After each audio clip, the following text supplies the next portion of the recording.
So then now we can directly move to our question. So here you can see the question, right? First, I have mentioned about that means first we are required to give our priority for the additional information. So it says that stock as at 31st of March, 31st of December is 22,000. So in that case, you can see that they are saying that okay, uh, the stock value which is available at the 31st of December 2018. So previously we have identified the closing date and the opening date. So here it says that closing date, no, 31st of December 2018. So they are normally saying that closing date. So they are saying that okay, at the end of the period, at the end of the accounting period, our stock value is 22,000, right? So normally you are required to consider about if there is any kind of additional information, there should be a double entry. That means there are two entries. Of course, there are two entries, but for the trial balance, these items. So here they are providing trial balance also. That means these items, of course, normally we are having only one entry. But when we are considering about these additional information, you are required to keep remember there are two entries. So we'll discuss about those two entries. So here they are saying that closing stock. Closing stock means year end we are having the closing stock. Beginning of the year we are having the opening stock. Here it says that closing stock balance is 22,000. Right. So of course when we are calculating the cost of sales, here you can see we have got some pre-work in cost of sales calculation. So here it says that in order to calculate the cost of sales, opening stock plus purchases, then from the total you are required to minus closing stock, then you can get the value of cost of sales value. Here there is a word what we are calling the closing stock. Therefore, closing stock first entry is going to the cost of sales 22,000. Right? So the other entries normally that means year end we are having a closing stock. But again, these inventories means normally current assets. No? Current assets mean the assets which are going to be sell out within 1 year. So that means if we are using some sort of assets more than 1 year, normally we are identifying those assets as non-current assets. Right? So but here inventory means of course you are required to consider as non-current assets. Current assets, that means which is required to enter to the statement of financial position. Statement of financial position is explaining the final assets value which is available under our company. So here you can see that statement of financial position is here, and here you can see that non-current assets and current assets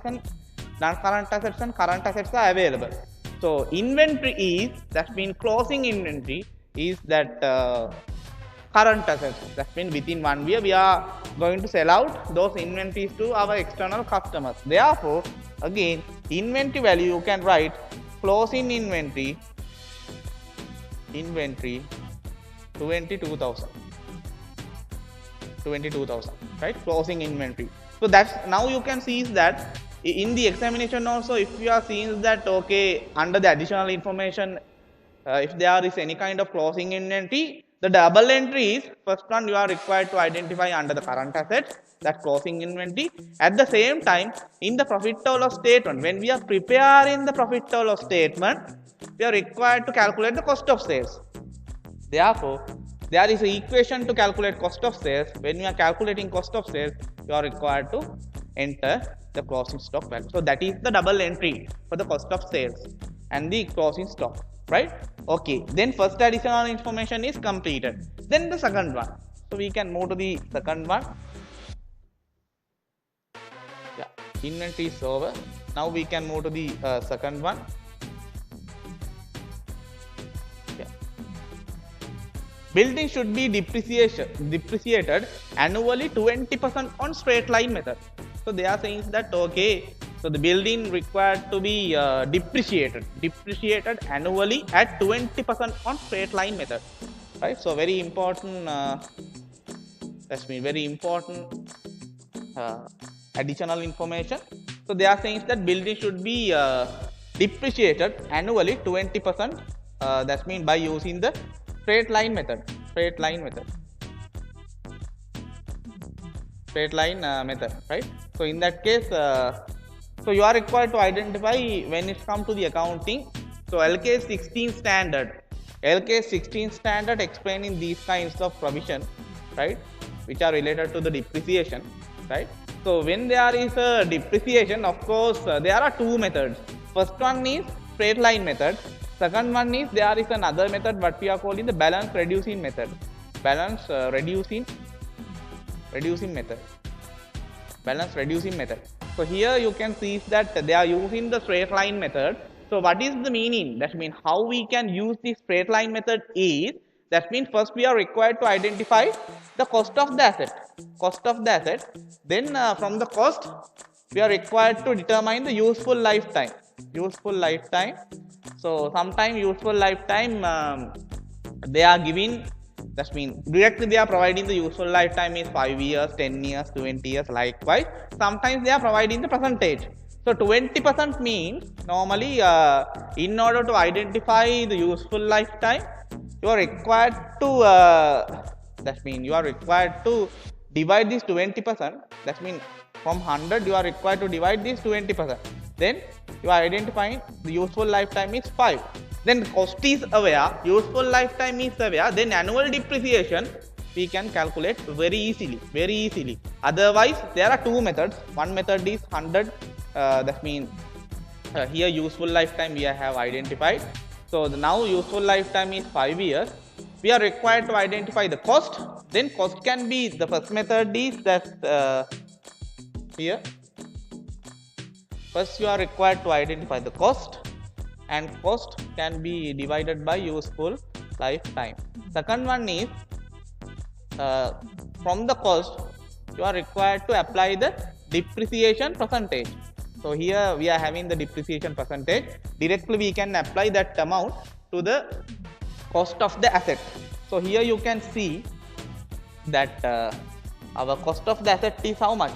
So they are saying that buildings. So here you can see the building at a cost. That means building, the cost value is how much? 350,000. 350,000. Therefore, easily we can calculate. We are knowing the percentage. Percentage is 20%, right? Cost minus 350,000. 350,000. You are required to be multiplied by 20%. Then you identify your current. That means current year depreciation amount. Current year depreciation amount is how much? It's about 70,000. 70,000. So current year depreciation amount we are required to consider under our expenses. Again, there are two entries. We'll discuss. That means I have previously explained. When it comes to the additional information, that means of course there are double entries. Right? So here, so we have calculated the annual depreciation amount. First of all, you are required to recognize this annual depreciation amount under our expenses, right? So again, that means we are having four categories, no? Administration expenses and distribution expenses, finance expenses, other expenses. Then when you are categorizing this depreciation, normally there may be depreciation amount which is related to the administration purpose. At the same time, there are some depreciation which are related to the distribution expenses as well. So how we can recognize? Then we are required to look at the nature of the asset. So here we are having a building, no? Building. So normally we are required to think about, so building we are required for the administrative purpose. Therefore, the building depreciation we are required to recognize under the administrative expenses, because the depreciation is relating to the buildings, and building of course we are using for the administrative purpose. Therefore, of course we can identify building depreciation is an administrative expenses. But sometimes, for an example, think about distribution van. Distribution van we are using for the distribution purpose. So if there is a depreciation amount which is related to the distribution van, that depreciation we are required to consider under the distribution expenses. That means when you are categorizing also, you are required to think about, okay, whether we are going to put this depreciation under the administrative expenses or the distribution expenses. So here you can see the building is we are using for the administrative purpose. Therefore, we can put that building depreciation under the administrative expenses. Then we can here we can write building depreciation. The amount is how much? Is about 70,000 under the administrative expenses. 70,000.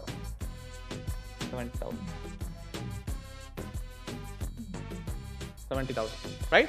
So then the next entry is, that means when we are preparing the statement of financial position, of course that means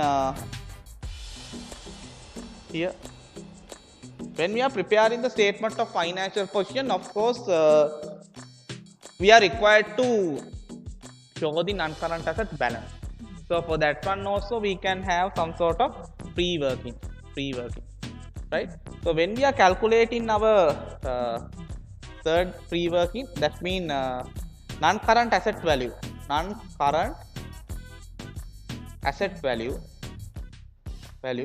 first of all we are required to identify the cost of the asset. Then from the cost of the asset we are required to minus accumulated depreciation,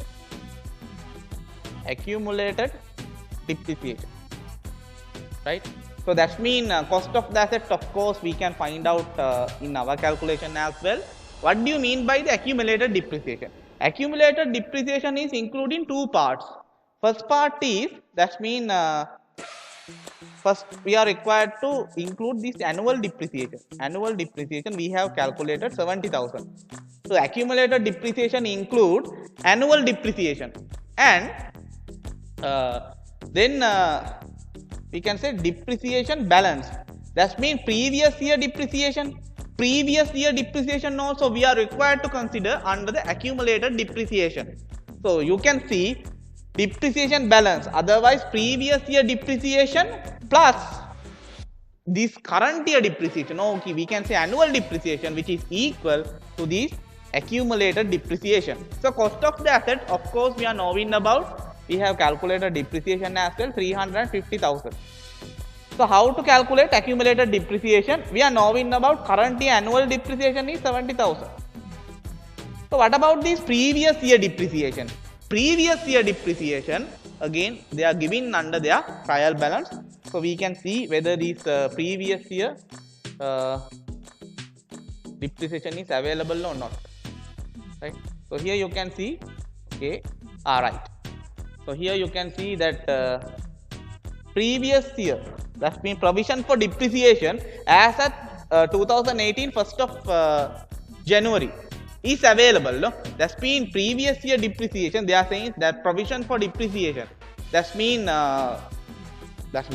as at 1st of January 2018 our depreciation balance is how much? 140,000.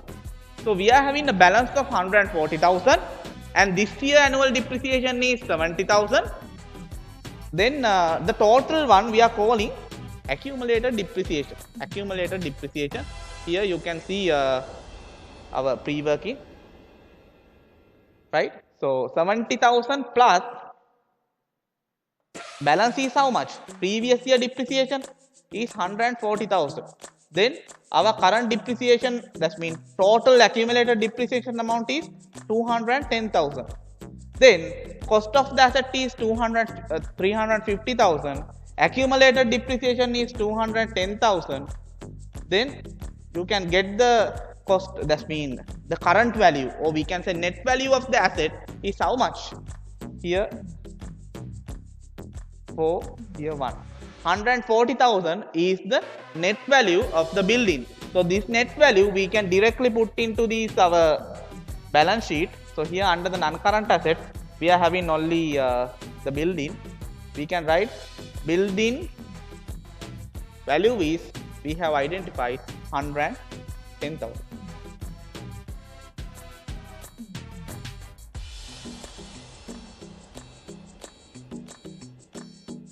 Yeah. 140,000. 140,000.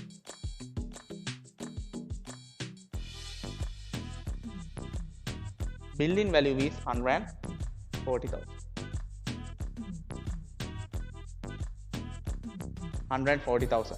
Then we can move to the next additional information. Now you can see is that the double entry, double entry. First one we are using to calculate the accumulated depreciation, that is one entry. Then other entry we are using under our administrative expenses, 70,000 we are using. So therefore there is no issue. So those are the double entry you are required to consider.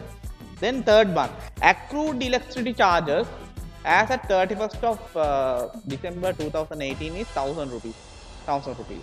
That means they are saying that, okay, for an example, think about an example. So for an example, we can say is that my current year electricity bill is 5,000. So electricity board is saying that my current year electricity bill is 5,000, right? So in that case, so I am only able to pay 3,000. Then at the end of the year, electricity bill, that means electricity board saying that, okay, so the current year electricity bill is 5,000. You have paid 3,000, but again there is a remaining amount. That's what we are calling the remaining liability. That means we are liable to pay that amount. So this liability we are recognizing as accrued expenses under our current liabilities. For current liabilities mean within 1 year we are required to settle down. Within 1 year we are required to settle down. Then we are required to look at, okay, they are saying that accrued electricity charges is 1,000. Then that means we are knowing about, okay, the remaining liability is known, that means 1,000. Then we are required to know about, okay, what is the amount that have been paid in the current year. So here under the electricity charges, you can see that current year paid amount is how much? 5,000. 5,000. That means current year payment is 5,000. Then the amount, that means the current year actual electricity expenses is how much? So 1,000. That means in order to get the 1,000, you are required to that means get some amount. Then you are required to minus 5,000. Then in order to find the actual amount, 1,000 plus 5,000. 6,000 is the actual electricity expenses. How we have got that one? So they are saying that accrued means I have explained that remaining liability. Then it is 1,000. In the current year we have paid 5,000. But in the accounting it says that when you are preparing the account, that means financial statement, of course you are required to consider about the accrual basis. That means the amount which is relevant for the current year. So this is the amount which is relevant for the current year. This is the amount which has been paid in the current year. This is the remaining amount. That means 5,000 rupees. Of course, it is that means already adjusted. But you can see that there is a remaining amount 1,000. That means we are required to consider under the liability. But again, what kind of liability? That means normally if we are having some sort of arrears such as electricity bill expenses, so of course within the next year we are required to settle down, no? Otherwise they are disconnecting our electricity supply, right? So in that case within 1 year we are required to settle down. Therefore this 1,000 we are required to consider under our current liabilities. So here current liabilities we can found out under the statement of financial position. There is a structure, non-current assets, current assets. Then here you can see current liabilities. So current liabilities we can say accrued electricity expenses is about 1,000. Accrued electricity expenses 1,000. Again I have explained there are two entries, no? That means first one is we are required to recognize this accrued, that means the remaining liability. Accrued expense as our current liability. At the same time, we are required to recognize, that means the total amount as our expenditure. So currently they are saying our expense is 5,000. So that is the paid amount. This is the paid amount. But when it comes to this accounting, it says that you are not going to consider about the amounts already paid. You are required to consider amount which is relevant for the current year. So the amount paid is 5,000. and there is a remaining amount 1000, then total amount is how much? 6000 is the amount which is relevant for the current year, which is that's the amount which is relevant for the current year. It's compulsory to include our profit or loss statement. So electricity expenses, of course, we are consuming electricity for the administrative purpose. So the under the statement of profit or loss, we are required to we are required to enter. That means here you can see, under the expense table, electricity electricity electricity electricity is 6000, right? So then now all the additional informations are completed.